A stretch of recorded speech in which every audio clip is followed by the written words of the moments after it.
Hi guys, welcome back to sketch school of art and creativity. Hope you all are doing well. तो जैसा कि आपको पता है कि जेईई बीआर के एग्जाम फर्स्ट अटेम्प्ट का एडमिट कार्ड ऑलरेडी आ चुका है। तो आज की वीडियो उसके बारे में ही होने वाली है कि एडमिट कार्ड में क्या क्या चीज़ें हैं वो आपको एक बार समझा देती हूँ ताकि कोई भी कन्फ्यूजन ना हो, कुछ प्रॉब्लम ना आए आपको एग्जाम में। And we will also talk about कि आपको क्या क्या चीज़ें लेके जानी है in the examination, including the stationery items. तो मैं सारी चीज़ें आज आपको डिटेल में बताऊंगी, क्या क्या चीज़ें लेके जानी है, क्या क्या स्टेशनरी लेके जाना है, सब कुछ आज हम कवर करेंगे so that you are ready to pack your bag. So without much introduction, let's get started with the video.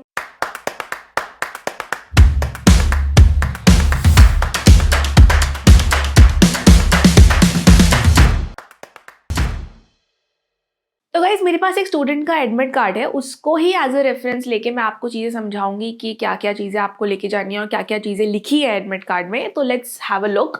तो बेसिकली इस बार जो आपका एग्जाम है वो होने वाला है मॉर्निंग शिफ्ट में, which is 9 AM to 12:30 PM। 12:30 इसलिए कि अगर आपने BR प्लस बी प्लान के लिए रजिस्टर करा है तो आपको 9 to 12:30 का टाइम होता है। अदरवाइज अगर आपने सिर्फ BR के लिए रजिस्टर करा है तो you will get the time of 9 to 12।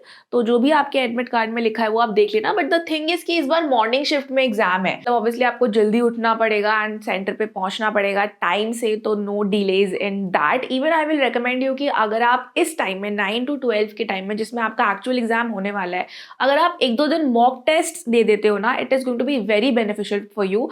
Because आपका जो हैबिट है वो थोड़ा बन जाएगा एक दो दिन में, क्या चलो इस टाइम में मुझे एग्जाम देना है। मॉक टेस्ट अगर आपने ऑलरेडी दिया हुआ है एग्जाम लाइक, तो आपको काफी हेल्प होता है इन द एग्जामिनेशन। तो मॉक टेस्ट आप कैसे बाय कर सकते हो from SSAC also, I will tell you later in the video. अभी हम लोग वापस आते हैं वीडियो पे। तो सबसे पहले हम बात कर लेते हैं कि एंट्री गेट क्लोजिंग टाइम क्या है। तो दैट इज 8:30। मतलब कि भाई देखो, इसको तो वैसे तुम्हें देखना ही नहीं है क्योंकि रिपोर्टिंग टाइम मेन है, ठीक है। एंट्री गेट क्लोजिंग टाइम क्या है वो तो चलो लास्ट की बात है। बट 7 AM लिखा हुआ है।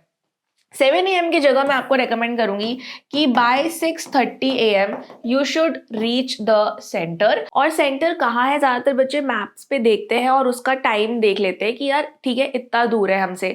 बट इस चीज का भी ध्यान रखना कि जो भी टाइम आपको अभी दिखा रहा है, जरूरी नहीं है कि आपको एग्जाम डे पे भी वहां तक पहुंचने में उतना ही टाइम लगे। द रीजन बीइंग कि एग्जाम डे में बहुत ज्यादा रश होता है, बहुत ज्यादा भीड़ होती है और इवन 1-2 किलोमीटर का डिस्टेंस भी ट्रैवल करने के लिए काफी ज्यादा टाइम लग जाता है। तो that is why keep time in your hand. जो भी टाइम आपको मैप्स पे दिख रहा है उससे ज्यादा टाइम आपको लग सकता है, या आपको लेके चलना है। थोड़ा जल्दी पहुंच जाओ पर थोड़ा लेट मत पहुंचना। ऑलराइट गाइस, तो अब हम बात कर लेते हैं कि आपको क्या क्या चीजें रेडी करनी है बिफोर द एग्जामिनेशन। तो obviously 1 day before the examination आपको ये सब चीजें रेडी करके रखनी है, तो हम उसके बारे में बात करते हैं। तो सबसे पहले तो हम डॉक्यूमेंटेशन की बात कर लेते हैं कि आपको क्या क्या चीजें डॉक्यूमेंट्स में लेके जानी है। Then we will move on to the stationery items as well. तो पहला जो डॉक्यूमेंट आपको लेके जाना है that is going to be your admit card. Admit card के बिना तो ऑब्वियसली आपको एग्जामिनेशन हॉल में एंट्री ही नहीं मिलने वाली है। तो एडमिट कार्ड अपना आप ऑलरेडी प्रिंट करवा के रख लो, और वो ट्रांसपेरेंट फोल्डर्स आते हैं, उस फोल्डर में आप अपने सारे डॉक्यूमेंट्स को एक जगह पे ऑलरेडी रख लो। और स्टेशनरी कैसे लेके जाना है that I am going to tell you in a while, तो उसके लिए भी वेट करो। इसके अलावा जो अंडरटेकिंग है वो आपको लेके जाना, तो ऑब्वियसली आपके एडमिट कार्ड के वो साथ ही है। तो बेसिकली एडमिट कार्ड बहुत बहुत इंपॉर्टेंट है, मतलब ऑब्वियसली। उसके बाद let's go to valid ID proof. इसके लिए ज्यादातर बच्चों को डाउट होता है कि हम ई आधार लेके जा सकते हैं कि नहीं, या आधार कार्ड का प्रिंट लेके जा सकते हैं कि नहीं, या फिर फोटोकॉपी एंड ऑल। तो basically I will recommend you कि जो कार्ड वाला आधार कार्ड होता है, बेसिकली प्रिंट वाला नहीं, आप वो लेके जाओ ताकि आपको कोई दिक्कत ना आए। Although e Aadhaar is literally valid all over the India, तो उसमें ऐसा नहीं है कि वो वैलिड नहीं होता है। बट कई बार एग्जामिनेशन हॉल में वो बोलते हैं कि अरे ये क्यों लाए हो, कार्ड नहीं है क्या एंड ऑल दैट, तो उसमें आपका टाइम वेस्ट हो सकता है।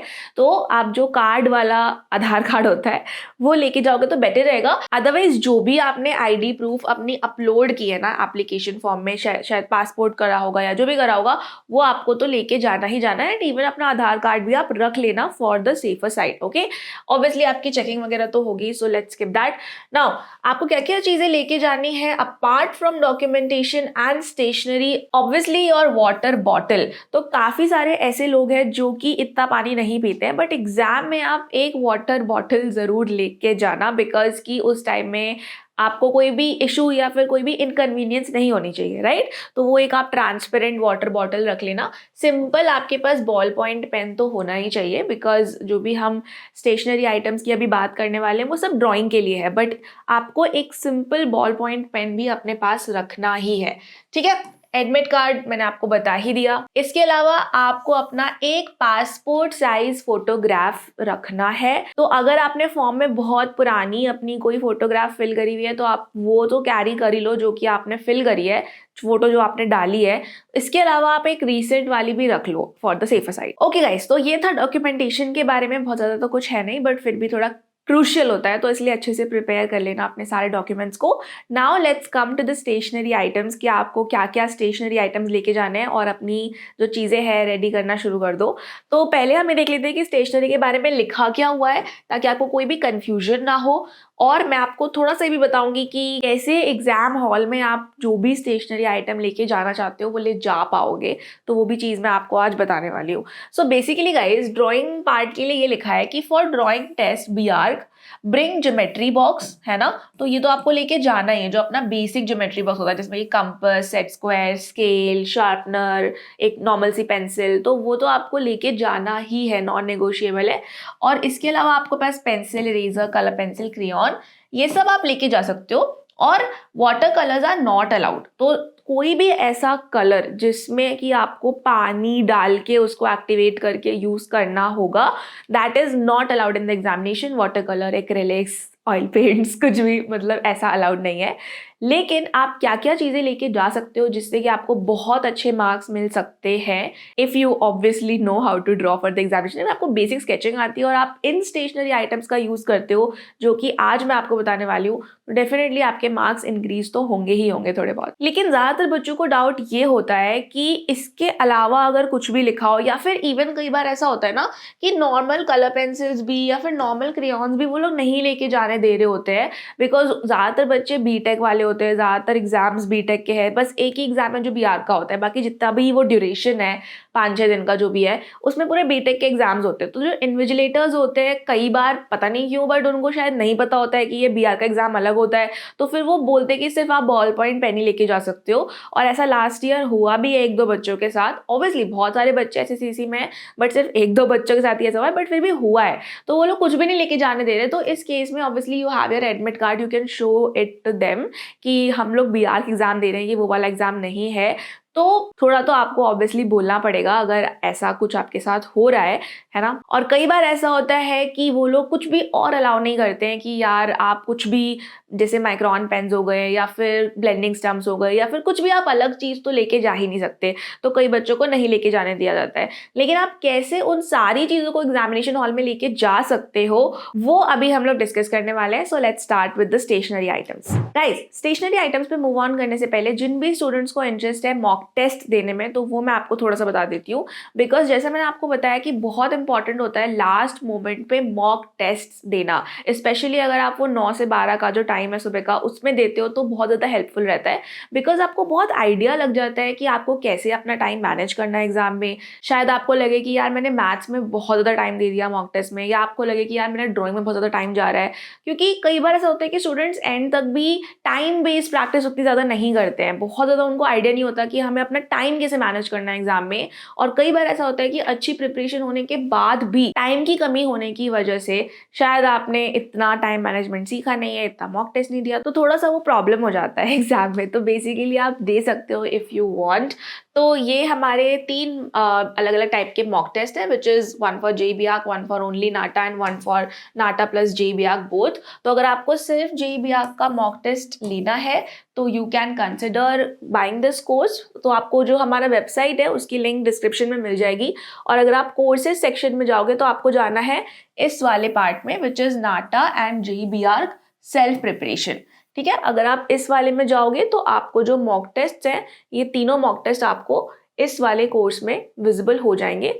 तो आप यहीं से एक्सप्लोर नाउ पे क्लिक करके और फिर इसको बाय कर सकते हो फ्रॉम द वेबसाइट ओनली। ठीक है, so if you guys are interested you can give the mock test. आपको डेफिनेटली टाइम मैनेजमेंट में बहुत ज़्यादा हेल्प आएगी, बिकॉज प्रिपेयर तो आप कर नहीं सकते हो, बट एटलीस्ट आप मॉक टेस्ट दे के अपना थोड़ा सा टाइम मैनेजमेंट और थोड़े बहुत क्वेश्चंस में भी रिपीट हो जाए। क्योंकि क्वेश्चंस तो मॉक टेस्ट से रिपीट होते ही हैं, बिकॉज हमने बहुत सारे मॉक टेस्ट बनाए हुए हैं और रिपीट होने के बहुत ज़्यादा चांसेस भी रहते हैं। So yeah, if you want you can buy the mock test. Now let's come to the stationery items. तो गाइस, पहला जो स्टेशनरी आइटम है जो कि आपको रखना है वो मैंने आपको बता ही दिया है कि वो ज्योमेट्री बॉक्स है। तो जो ज्योमेट्री बॉक्स है मेरे पास अभी, मतलब पता नहीं कहाँ गए इसके कंपास वगैरह, बट नॉर्मल वाली जो आती है जिसमें कंपास होता है और ये सेट स्क्वायर्स होते हैं, स्केल होती है, पेंसिल होती है, वो वाली आप रख लेना। बिकॉज ये सेट स्क्वायर्स है ना, ये काफ़ी ज़्यादा काम आते हैं in case you don't know.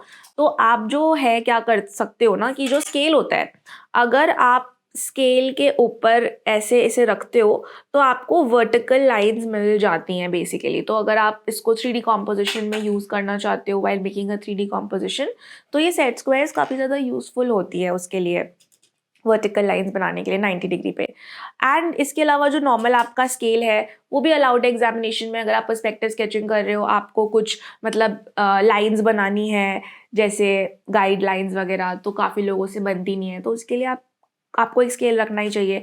इसके अलावा आप एक बड़ा वाला स्केल भी रख सकते हो। लाइक मे बी ऐसा हो सकता है कि तुमको ना ले जाने दे बड़ा वाला स्केल, तो फिर कोई इशू नहीं है उसमें, तुम मत ले जाना, इसको रख देना साइड में, क्योंकि तुम्हारे पास छोटा वाला स्केल तो होगा ही ज्योमेट्री बॉक्स में और वो अलाउड भी है। तो geometry box is very very important.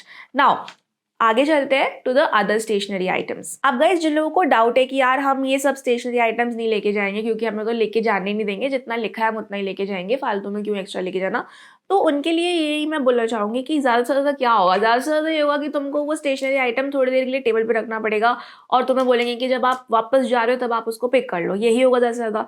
तो फिर क्या इशू क्या है, मतलब तुम्हें जो भी लेके जाना है तुम लेके जाओ, अगर तुम्हें नहीं लेके जाने दिया तो वहाँ रख देना, फिर क्या हो जाएगा, ठीक है। और मैं तुम लोगों को बता दूं कि लास्ट ईयर जितने भी स्टूडेंट्स थे एसएसएसी में, सब लोगों को सब कुछ लेके जाने दिया जो भी वो लेके गए थे। Basically micron pens, blending stumps, जितनी भी चीजें वो लेके गए थे उनको सब कुछ लेके जाने दिया। और कैसे लेके जाने दिया, सिंपल सी चीज ये है कि वो तभी मना करते हैं जब उन्हें डाउट लगता है कि आप चीट कर सकते हो इससे, ठीक है।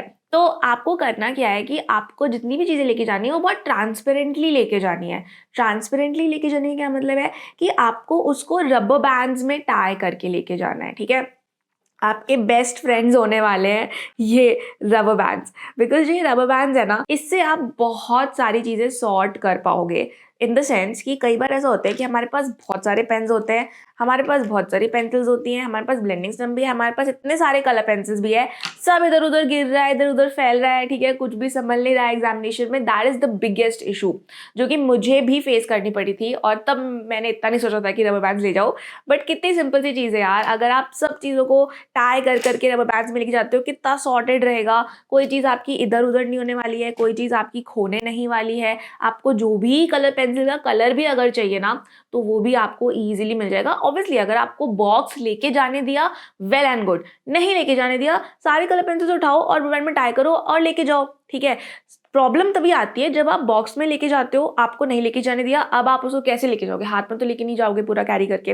That is the biggest issue, ठीक है। और इन सभी चीजों को जो कि आपने रबर बैंड्स में टाई करे हुए हैं, इनको भी आप एक ट्रांसपेरेंट पाउच में रखो, ठीक है ना। अगर वो बोलेंगे कि नहीं पाउच भी नहीं लेके जाना, तो फिर ऐसे ही लेके चले जाओ। उनको बोलो कि इसमें क्या ही है, ब्लेंडिंग स्टम्प है, ये रबर बैंड में, इसमें क्या है, चीटिंग का कुछ भी स्कोप नहीं है ना। तो अगर आप एकदम ट्रांसपेरेंटली बिहेव करोगे तो they will let you carry whatever you want to carry. Okay, अब आई होप कि इतना समझ में आ गया होगा। अब बात करते हैं कि आपको लेके जाना क्या है। तो मैं 1 बाय 1 आपको सारे स्टेशनरी आइटम्स दिखाऊंगी कि आपको क्या क्या चीजें एग्जामिनेशन में लेके जानी चाहिए।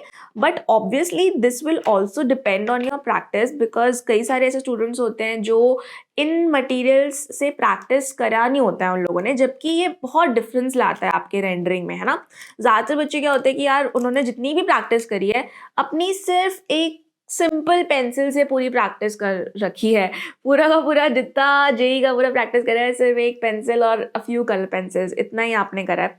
बट जब आप एक ऐसा स्केच देखते हो जिसमें कि माइक्रोन पेन्स भी हैं, थोड़े अलग स्टेशनरी आइटम्स का यूज़ हुआ है, तो इंस्टेंटली वो एक यूनिकनेस क्रिएट करता है और वहाँ पे एग्जामिनर ज़्यादा मार्क्स तो देता ही देता है। दैट इज़ द रीज़न कि एसएससीसी में जितने भी स्टूडेंट्स हैं, सभी स्टूडेंट्स के मैं बोलूँगी कि 90-95 परसेंटाइल से ऊपर तो होते ही हैं, है ना। 1/3 के हम सभी को पता है कि 98 परसेंटाइल से ऊपर है। इवन अगर हम ड्राइंग पार्ट की बात करें तो यही ऑलमोस्ट है कि 1/3 स्टूडेंट्स के 98 परसेंटाइल से ऊपर होते हैं एसएससीसी में, जितने भी लोग ज्वाइन करते हैं उसमें से, राइट। तो उसका रीज़न यही है कि हम कुछ यूनिक बस बोलते हैं स्टूडेंट्स को बनाने के लिए, है ना। मतलब मैं भी अगर क्लास लेती हूँ, मैं भी बोलती हूँ कि यार एग्जामिनर इतने लोगों का स्केच देख रहा है, तुम्हें ही क्यों मार्क्स देगा, अनलेस एंड अनटिल उसको कुछ लगे कि यार तुमने कुछ यूनिक करा हुआ है। तो यूनिक हर वे में करना है, ड्राइंग भी यूनिक बनानी है, आप जो बना रहे हो वो भी यूनिक होना चाहिए, और जो आप स्टेशनरी आइटम्स यूज़ कर रहे हो वो भी ऑब्वियसली यूनिक होना चाहिए। तो बस यही चीज़ है। तो बेसिकली क्या है कि फर्स्ट एंड फॉरमोस्ट जो आपको चीज़ यूज़ करनी है वो है एक मैकेनिकल पेंसिल। इससे फ़ायदा क्या होता है ना कि आपका जो फर्स्ट लेयर ऑफ स्केच है, जो आपका एक रफ स्केच आप कह सकते हो, वो काफ़ी ज़्यादा नीट, लाइट और बहुत ही ऐसा बनता है कि आप उसको अगर चाहो तो इजीली इरेज भी कर पाओगे। अदरवाइज अगर आप एक सिंपल 2B पेंसिल का यूज़ करते हो, जैसे स्टेडलर्स यूज़ कर रहे हो या फिर कोई भी अदर ब्रांड आप यूज़ कर रहे हो, तो ज़्यादा डार्क बन जाता है कई बार, and then it becomes a very big problem to erase that. तो वो बहुत बड़ा एक इशू है, और मेरे साथ भी होता था, क्योंकि फॉर सम रीज़न काफ़ी बच्चे होते हैं जो थोड़ा डार्क ही बनाते हैं स्केचेस, ठीक है, ब्लाइट स्केचेस उनसे बनते नहीं है।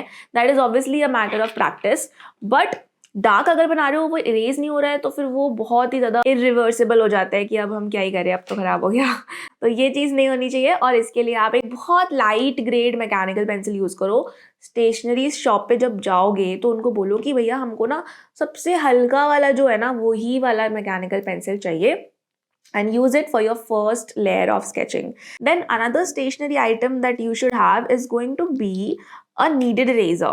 तो जिन लोगों को नहीं पता है, kneaded eraser is going to be a very useful thing for you, क्योंकि यार kneaded eraser से जो आपका शीट है ना वो डैमेज नहीं होता है। जो आपका नॉर्मल इरेजर है, जब आप इसको यूज़ करते हो तो आपने ऑब्जर्व भी करा होगा कि आपकी जो पूरी शीट है वो कहीं ना कहीं डैमेज हो जाती है। आप अगर रगड़ोगे इरेजर को तो शीट भी ऐसे निकलने लगती है, राइट। और उसके बाद जो डैमेज शीट है उसके ऊपर कलर पेंसिल कभी भी सही से नहीं चलता, स्केच पेन कभी भी सही से नहीं चलता है। अगर आपने ड्राइंग करी है इनफ तो मेरे ख्याल से आप सभी ने ये चीज़ ऑब्जर्व करी होगी। तो नीडेड इरेजर से जो इरेज होता है ना चीज़, वो बहुत ही लाइटली बिना शीट को डैमेज करे हुए नीडेड इरेजर आपके ड्राइंग को इरेज कर देगा। तो आपकी शीट बिल्कुल भी डैमेज नहीं होगी। इसका मतलब है कि बाद में जब आप उस पर कलरिंग, रेंडरिंग या कुछ भी करोगे तो वो जो आपका स्केच है वो ब्यूटीफुल लगने वाला है। So do carry a needed eraser. इसके अलावा ऑब्वियसली अगर आपको कोई शार्प हाइलाइट्स बनाने हैं, या फिर अगर आपको कोई बहुत ऐसा है कि कुछ बॉर्डर इरेज करना है, कुछ भी ऐसा है कि जो मेन पार्ट नहीं है ड्राइंग का, उसके लिए आप एक नॉर्मल इरेजर भी रख लो, because may be needed eraser उतना वेल चीज़ें इरेज ना कर पाए, ठीक है, क्योंकि वो बहुत हल्का करने में हेल्प करता है बट पूरी तरीके से शायद गायब नहीं कर पाएगा। लेकिन हाँ, अगर आप लाइट मैकेनिकल पेंसिल यूज़ कर रहे हो तो फिर वो पूरा इरेज हो जाता है। लेकिन हाँ, डार्क यूज़ कर रहे हो तो फिर नीडेड इरेजर उसको गायब नहीं कर पाएगा। उसके लिए आपको फिर नॉर्मल इरेजर यूज़ करना पड़ेगा, फिर आपकी शीट डैमेज होगी, एंड देन वही सारी प्रॉब्लम्स पूरी दोबारा आ जाती हैं, ठीक है। तो now let's come to normal pencils, which is also very important, because अगर आप शेडिंग कर रहे हो एग्जाम में, पोर्ट्रेट आ गया, या फिर एग्जाम में पर्सपेक्टिव स्केचिंग में भी अगर आप शेडिंग कर रहे हो तो आप मैकेनिकल पेंसिल से शेडिंग कर सकते हो, बट इसमें फिर अलग टाइप की शेडिंग होगी, क्योंकि इसमें फिर आपको हैचिंग करनी पड़ेगी, शेडिंग तो नहीं हो पाएगी। तो शेडिंग अगर आपको करनी है तो आपको नॉर्मल पेंसिल्स का यूज़ करना पड़ेगा, which is the best way to do good shading. But what I will recommend you कि जो आपके नॉर्मल पेंसिल्स हैं उनको आप हमेशा कटर से शार्प करके लेके जाओ। इवन आपके नॉर्मल जो कलर पेंसिल्स है ना उनको भी आप कटर से शार्प करो, ना कि नॉर्मल शार्पनर से, because I will just show you, अगर आप कटर से शार्प करते हो ना अपने पेंसिल्स को तो आपके पास फ्लेक्सिबिलिटी रहती है कि आप इसको कितना भी शार्प कर सकते हो और कितना भी लंबा कर सकते हो। तो ये बहुत ही लॉन्ग लास्टिंग हो जाता है, क्योंकि आपने देखा होगा कि जो नॉर्मल शार्पनर से आप पेंसिल शार्प करते हो तो वो कुछ ही देर में दोबारा से ब्लंट हो जाता है, and then you need to sharpen it again और again, which is time wasting in the exam. तो आप अगर कटर से एकदम लंबा उसको शार्प करके लेके जाओगे ना, अभी तो ये इतना लंबा है भी नहीं, but you get the idea, right. इसको आप एकदम लंबा कर लो, एकदम पतला कर लो, एंड देन वो पूरा आपका एग्जाम में चलने वाला है। You don't even need to probably sharp it again as well. और ब्लेंड भी बहुत आसानी से नहीं होता है, शेडिंग बहुत ब्यूटीफुल आती है, बिकॉज जब तक आपकी पेंसिल ब्लंट है आपकी शेडिंग ब्यूटीफुल आएगी ही नहीं। You need a sharp pencil for good neat shading. यही सबसे बड़ा रीज़न है कि आपकी स्केच स्मजी बन जाती है, आपकी स्केच बिल्कुल काली काली हो जाती है। द रीज़न इज़ कि आप शार्प पेंसिल्स का यूज़ नहीं कर रहे हो। तो make sure that you sharpen your pencils using a cutter. All right guys, इसके बाद एक और इम्पॉर्टेंट चीज है, that is a mono eraser. तो ऑब्वियसली दिस इज ऑप्शनल, ऐसा कोई जरूरी नहीं है कि तुमको मोनो इरेजर लेके ही जाना है। बट मोनो इरेजर से होता क्या है कि अगर आपको कोई हेयर के स्ट्रोक्स बनाने हैं कई बार, तो बड़ा ही इजीली बन जाते हैं। इसके अलावा आपको कहीं पे कोई हाईलाइट देना है, शेडिंग अगर आप कर रहे हो, 3D कॉम्पोजिशन में कई बार हाईलाइट्स देने पड़ते हैं, तो 3D कॉम्पोजिशन में, पोर्ट्रेट्स में बहुत ज़्यादा हेल्पफुल रहता है कोई भी छोटे एरिया को इरेज करने के लिए या फिर वहाँ पे हाईलाइट्स देने के लिए। तो if you are using mono eraser और आपको पता है कि कहाँ कैसे यूज़ करना है, तो डेफिनेटली आप इसको भी कैरी कर सकते हो। ये भी बहुत सस्ता ही आता है, मेरे ख्याल से 80-100 रुपये का ये आ जाता है। तो you can consider keeping this with you in the examination. इसके अलावा you can also carry like a makeup brush which is basically for free, क्योंकि आप चुरा ही सकते हो किसी का, तो घर से उठा लेना किसी का भी, and then you can use it for the background. Because background अगर आपको कई बार बनाना है, you want to give a very nice effect in the background, तो वो ब्रश से काफ़ी अच्छा बनता है। बिकॉज इसके अलावा ब्लेंडिंग स्टम्प से बैकग्राउंड बनते नहीं है ना। तो ब्रश से जो चीज़ें ब्लेंडिंग आती है वो ब्लेंडिंग स्टम्प से नहीं आ पाती है इतनी अच्छी। That's what I think. तो you can try using the brush. अच्छा, जो भी चीज़ें मैं स्टेशनरी की बता रही हूँ ना, ये कोई बहुत बड़ी बात नहीं है, ये stationery items normal stationery items हैं, बट इसको यूज़ कैसे करना है वो भी एक बहुत इंपॉर्टेंट चीज़ है। अभी तो मैं तुमको बोल रही हूँ कि तुम ये लेके जा सकते हो, बट देन अभी मैं तुमको ये नहीं बता रही हूँ कि आपको इसे यूज़ कैसे करना है। तो दैट इज़ द रेंडरिंग, कि आपको अगर अच्छी रेंडरिंग करनी है तो आपको पता होना चाहिए कि इन स्टेशनरी आइटम्स को यूज़ करना कैसे है। तो रेंडरिंग के ऊपर मैं सोच रही हूँ कि एक वीडियो लेके आऊँ। We will start from portrait rendering and then we will go to perspective, 2D composition and the 3D composition also. तो अगर आपको पोर्ट्रेट रेंडरिंग की वीडियो देखनी है before the first attempt exam, तो you can let me know in the comment section below. तो मैं try करूँगी कि आज या कल में मैं वीडियो अपलोड करूँ पोर्ट्रेट रेंडरिंग के ऊपर भी, if you guys want to see. Because आपको अगर देखना है कि इन स्टेशनरी आइटम्स को मैं यूज़ कैसे करती हूँ, तो फिर late me know in the comments. अगर आप बोलोगे तो मैं बनाऊंगी, क्योंकि बना तो हम सारी वीडियो रहे हैं। आपने बोला कि कॉन्सेप्ट वीडियो चाहिए, तो we have made the concept video as well of the portrait part we have started. Second attempt से पहले हम काफ़ी सारे कॉन्सेप्ट वीडियोज़ भी डाल देंगे। तो जैसा आप बोलते हो वैसी वीडियोज़ मैं या तो बनाती हूँ या फिर फैकल्टी मेंबर्स को गाइड करती हूँ कि आप लोग बनाओ, बिकॉज ऐसे कॉमन सारे बच्चे ऐसा बोल रहे हैं। तो ऑब्वियसली अगर आपको पोर्ट्रेट रेंडरिंग पे वीडियो देखनी है, late me know in the comment section below. अगर इनफ कमेंट्स होंगे तो फिर मैं ट्राई करूंगी कि आज या कल में रेंडरिंग के ऊपर भी आपको वीडियो दूं। So that might also make a difference in your sketch. Okay, let's talk about this stationery item over here, which is again optional but बहुत यूजफुल रहता है, which is the white pen, and ये बहुत ही sharp highlights के लिए use होता है। तो कई बार ऐसा होता है ना कि I am making a 3D composition, suppose मैं एक 3D कॉम्पोजिशन बना रही हूँ किसी बुक का, उस बुक पे मुझे कोई टेक्स्ट लिखना है, पेंसिल कलर मैं यूज कर रही हूँ to colour my 3D composition और to render my 3D composition, उस पर मुझे एक कोई टेक्स्ट लिखना है, तो वाइट पेन बहुत ही यूजफुल रहता है। बिकॉज इसमें एक बहुत ही प्रिटी टेक्स्ट आप लिख सकते हो, कोई भी आपको शार्प हाईलाइट देना है उसके लिए बहुत अच्छा रहता है। तो अच्छा रहता है, इवन 2D कॉम्पोजिशन में बहुत बच्चे इसको यूज़ करते हैं डिफरेंट वेज में। तो दैट विल डिपेंड कि आप 2D कॉम्पोजिशन कैसा बना रहे हो, क्या बना रहे हो। लेकिन हाँ, सोचना पड़ेगा तुम्हें कि कहाँ यूज़ करना है, बट देन वो बहुत यूनिक इफेक्ट तो देता ही देता है। तो you can use a white pen. और ये वाला पर्टिकुलरली अच्छा है बिकॉज काफ़ी सारे ऐसे वाइट पेन है जो कि वर्क ही नहीं करते हैं पेंसिल कलर्स के ऊपर या फिर किसी भी कलर के ऊपर, और इतने अच्छे नहीं है। तो ये जो जेली रोल वाला है ना, I got it from Amazon, this is a nice one, it really works well. इसका जो पता नहीं कैसा बहुत अजीब टाइप का है, will if it works on my hand, it's not working on my hand, but ये बहुत थिक है and it's a very good pen. अगर तुम लोगों को लिंक चाहिए इन सारे स्टेशनरी आइटम्स का, तो हमारी जो वेबसाइट है ना SSAC की, उस पर तुम जा सकते हो। उसमें एक स्टेशनरी सेक्शन भी है जो कि मैंने बहुत पहले बनाया था।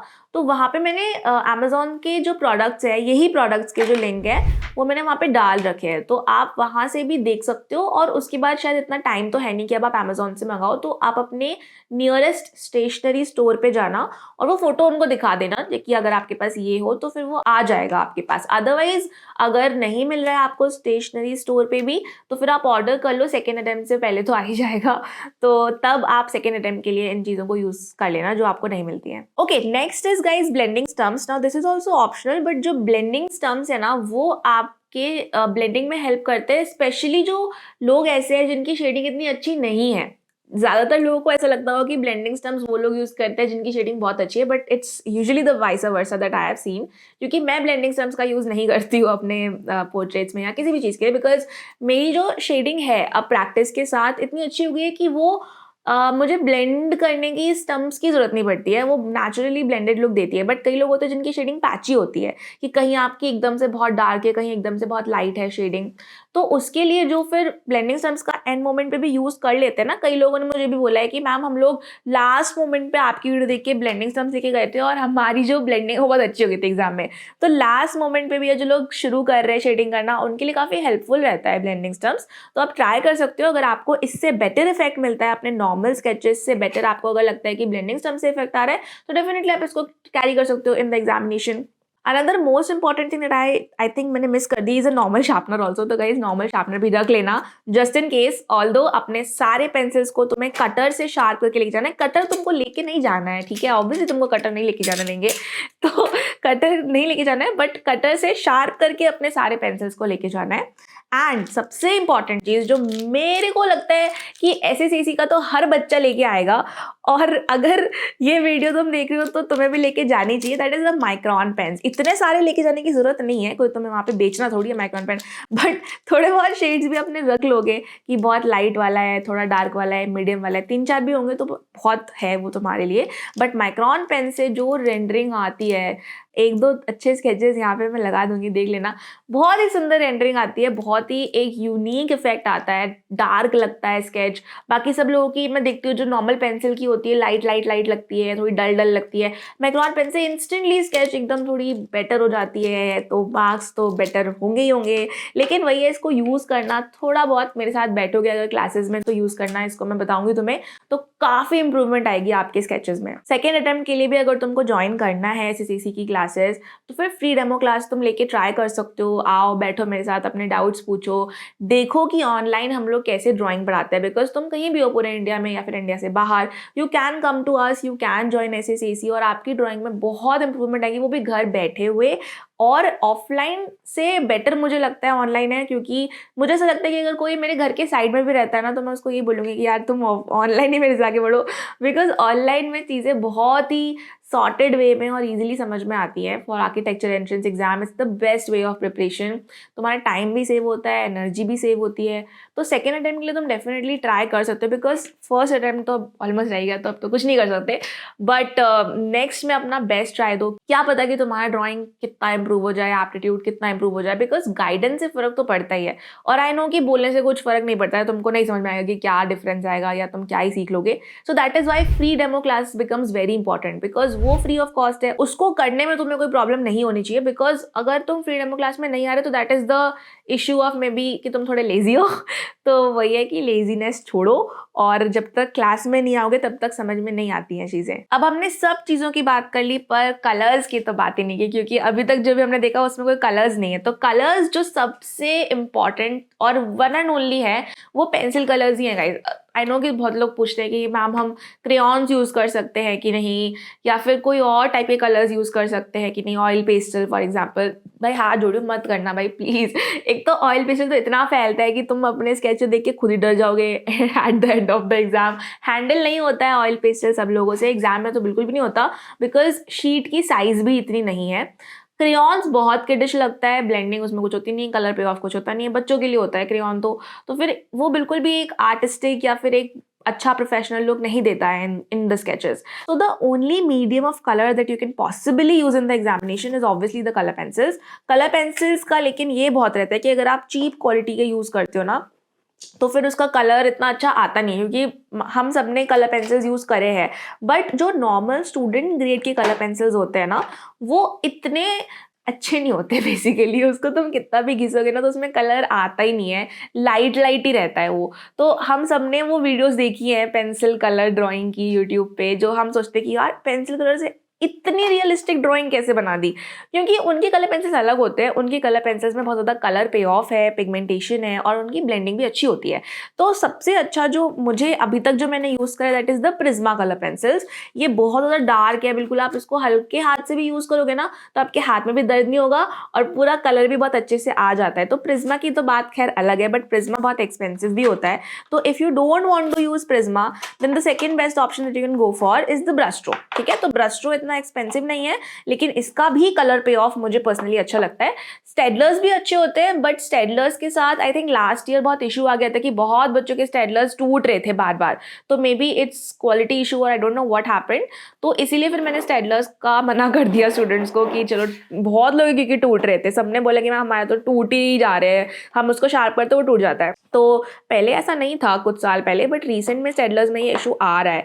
तो आई don't know why it is so, but इसके अलावा you can use brush stroke. और ब्रश स्ट्रोक क्योंकि थोड़े सस्ते भी आते हैं, तो आपको मैं रेकमेंड करूँगी कि ज़्यादा शेड्स वाले लेना, 72 वाले आप ले सकते हो, या फिर आप मतलब जो भी आपको लगे, मिनिमम 24 से कम तुम मत लेना, क्योंकि भाई देखो पेंसिल कलर में ना तुम 2 पेंसिल कलर मिक्स करके तीसरा शेड नहीं बना सकते हो। So you need to have shade range, that is the most important thing. और अगर आपके पास शेड रेंज है तो आपको मतलब एग्जाम में थोड़ी लिबर्टी रहती है कि आप कोई सा भी शेड 2D कॉम्पोजिशन में या फिर 3D कॉम्पोजिशन में आप यूज़ कर सकते हो, तो you can go for brush stroke. तो ये आपको कैरी करना है। अगर आपको बॉक्स नहीं लेके जाने देंगे, मैंने आपको बोला ही कि rubber bands with you, instantly आप उठाओ, रबर बैंड में डालो और लेके जाओ। नहीं तो आपको जहाँ तक है, क्योंकि कलर पेंसिल तो एडमिट कार्ड में ही लिखा है, तो आपको लेके जाने देंगे एंड कोई इशू नहीं आना चाहिए बॉक्स लेके जाने के लिए भी। तो इसी के साथ हम अपना वीडियो आज का एंड करते हैं। All the very best for your examination. Start packing your bags और पूरा अपना अच्छे से रेडी करना, जैसे मैंने बताया बिल्कुल वैसे ही पैक करना। और आजकल ऐसा हो गया कि सेंटर पे आपको दिखेंगे स्टूडेंट्स जो कि बिल्कुल इसी तरीके से लेके आए हैं, तो या तो वो SSAC के होते हैं या फिर मेरी वीडियो देख के होते हैं। तो इसलिए क्योंकि मैं ऐसे ही बताती हूँ कि आपको लेके जाना चाहिए, और ये बिल्कुल बढ़िया ही मेथड है अपने सारे स्टेशनरी आइटम्स को पैक करने का और लेके जाने का, और आपको अलाउ भी कर दिया जाता है। होपफुली तुमको आज की वीडियो पसंद आई होगी, एंड कोई भी डाउट हो तो कमेंट सेक्शन में मुझे लिख के बताओ। सेकेंड अटेम्प्ट के लिए अगर तुम प्रिपेयर करना है, मैंने बोला ही फ्री डेमो क्लास में जरूर आओ, बैठो मेरे साथ। 100% है कि तुम्हारा बहुत इंप्रूवमेंट आएगा प्रिपरेशन में, और 1/3 का चांस है कि तुम्हारा क्रैक हो जाएगा। 1/3 तो वैसे हमारा रिकॉर्ड है, लेकिन मुझे पता है कि जो भी मेरे साथ स्टूडेंट बैठता है, रहता है, सारी क्लासेस में आता है, उसका एग्जाम क्रैक होता ही होता है। और वो बोल के too good to be true लगता है, बट क्लास में आओगे तो फिर और बात करेंगे इसके ऊपर। आज के लिए इतना ही, मिलते हैं नेक्स्ट वीडियो में, तब तक के लिए बाय।